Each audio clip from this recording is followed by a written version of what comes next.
Versus Bangladesh top one, একটা ফাইটের মধ্যে 2 versus 4 একটা সিচুয়েশন। রাইট নাও এই মোমেন্টের ফাইটে থেকে কারা নিতে পারবে আজকের দিনের ভুইয়াটা? রাইট নাও গাইস, আপনারা কিন্তু অবশ্যই সাপোর্ট করে ফেলতে একদমই ভুলবেন না। প্রান্ত দাদা শটে নকডাউন, নারুটো করে ফেলবে প্রপারলি ভ্যানিশ।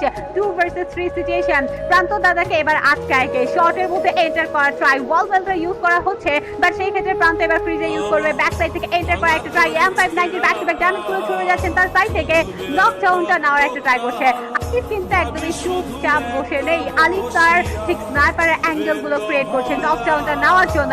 প্রান্ত দাদা ব্যাক সাইড থেকে এন্ট্রি, একটা নকডাউন, 1 ভার্সেস 2 ক্লাচ হবে কিনা, এন্ড ব্যাক সাইড থেকে তার টিমমেটকে হেল্প করে যাচ্ছেন। আলিফের শটে এবার দীপান্ত হয়ে গেছেন নকডাউন, কিল ফিরে কিলটা করা তো কনফার্ম। রাকিব হাফিজ ভার্সেস এবার আলিফ এন্ড প্রান্ত, 2 ভার্সেস 2 একটা সিচুয়েশন।